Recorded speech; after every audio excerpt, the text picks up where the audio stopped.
You don't need permission to face what's inside you. You need honesty.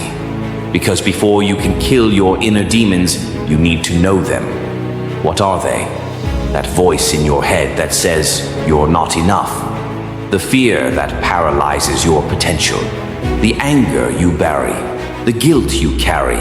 The hurt you pretend never happened. These are not random emotions. They are your inner demons. And before you destroy them, you must stop running from them. Sit with them. Name them. Understand them. This isn't weakness. This is the beginning of strength. And remember, through it all, you still have value. Say it with me. I matter. Not because of what you've done. Not because of what you failed to do. But because you're still here. Still breathing. Still trying. Your demons didn't appear out of nowhere. They were planted by experiences, words, and moments that hurt you. Maybe it was rejection. Maybe it was betrayal. Maybe it was being unseen, unheard, unloved. But here's the truth. What created your demons doesn't get to keep you. You get to choose who you become now. Your pain might explain you, but it does not define you. And the more you understand your past, the more power you gain over your present. Because once you see the roots, you can pull them out. This is your healing. This is your power. You are worthy of change. Not when you're perfect, not when you're fixed, but right now, exactly as you are. It's time to fight. Not with fists, not with rage, but with awareness, with love, with truth. Your inner demons will not go down easy. They've been fed for years by habits, silence, fear, and the belief that you are less than what you truly are. They know your patterns. They speak in your voice. They dress like comfort, but they keep you stuck. But here's what they don't want you to realize. You are not them. You are not your fear. You are not your self-doubt. You are not the mistakes you made or the limits others put on you. You are the one who sees them, the one strong enough to challenge them, the one who gets to decide, starting today, who you will become. The resistance will rise. It always does right before a breakthrough. You'll hear whispers in your head. Why change now? You've always been this way. You're just pretending. But those aren't signs you should stop. Those are signs you're getting close. You see, when you start to change, your demons panic because you're threatening the only home they've ever known, your old self. And yet, you keep going, even when your hands shake, even when your heart races, even when every part of you wants to run back to what's familiar. You still move forward because you've decided comfort is no longer enough. You want more than just to cope. You want to live fully, authentically, powerfully. And that decision, that's the real fight. Don't expect resistance to vanish overnight. Some days it'll show up like a tidal wave.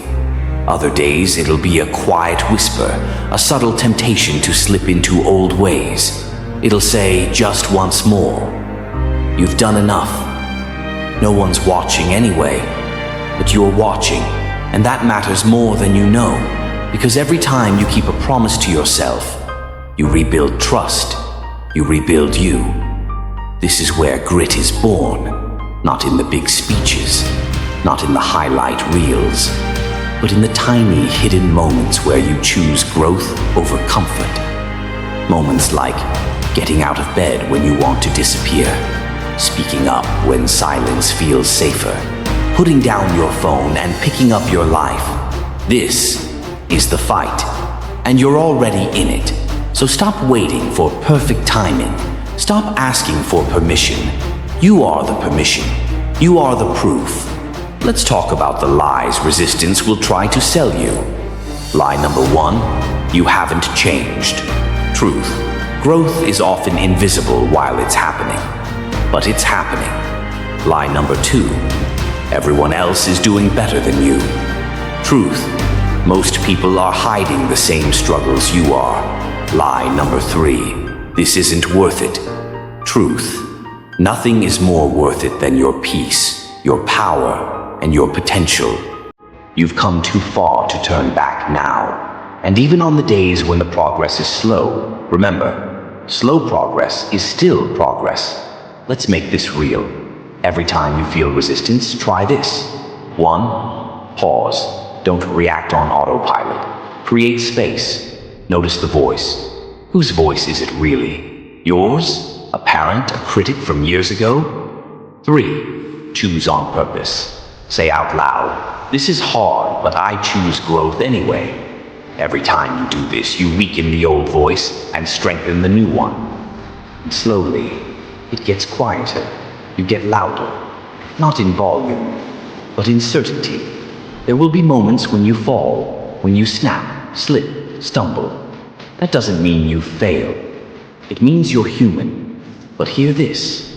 Every time you get back up, you teach your demons. They don't win. Every time you refuse to give in, you rewrite the ending. And over time, that's what builds a new beginning. You are not behind. You are not too late. You are exactly where you need to be to begin the fight. Not with violence, but with vision. And that vision, it sees you. Speaking truth, even when your voice shakes. Walking away from what no longer serves you. Becoming someone you once doubted you could ever be. This is not the end of your story.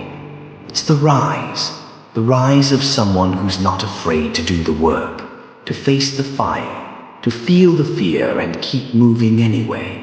So, when resistance shows up tomorrow, or an hour from now, or in the next breath, welcome it. It means you're healing. It means you're no longer numbing, no longer hiding, no longer settling. You're choosing to fight, not just for survival, but for freedom. Not just to exist, but to become. And that kind of choice, it changes everything. You're not just rewriting your habits, you're rewriting your identity. You're showing yourself, I'm not the scared version of who I used to be. I'm the bold version of who I'm becoming. So take that next step, even if it's trembling. Even if it's small, even if no one else sees it, you see it, and that makes it real. Keep going, even if the voices return, even if you're tired, even if progress feels invisible. Keep going, because you matter. And every time you rise, every time you choose truth over fear, you remind the world you are still here, still fighting, still becoming. When you fight long enough, something shifts. You don't just kill your demons, you transform them. The fear that used to control you becomes your awareness. The pain that used to break you becomes your purpose. The darkness becomes a reminder. You were forged in fire. And now, you can handle anything. You stop reacting to old triggers. You start creating new paths. You learn how to say no to what drains you. You build boundaries with grace. You breathe without guilt. You walk without apology. You live with presence. This is who you've always been underneath the wounds. Someone strong, someone worthy, someone needed. More than your mistakes, more than your fears, more than your titles, your past, or your pain. You, right now, you have something no one else does, and as you rise, you give others permission to do the same. So now what? You've killed your demons. You've faced your shadows. You've walked through fire. Now, you live. Not just exist, not just survive, but live. Boldly, bravely, beautifully. You become someone who speaks light, someone who lifts others, someone who creates, leads, and heals. You become someone who refuses to shrink just to be accepted. Someone who carries truth in their voice and peace in their steps. You become someone who lives like they know. They have purpose. And now you share this with the world. You hold out your hand to those still in the dark. You look them in the eyes and say, I made it through. And so can you. Let that be your legacy. Let that be your life. Let that be the voice the world hears from you, again and again. You're not broken. You're not alone. You're exactly who you need to be to start. Now go out there and live like it. If this journey meant something to you, don't keep it to yourself. Share it with someone who needs to remember their worth. And if you haven't yet, subscribe to You Matter, where voices are heard, hearts are healed, and hope is never out of reach. Because the world doesn't need more perfection. It needs more people who remember they are enough, they belong, they matter.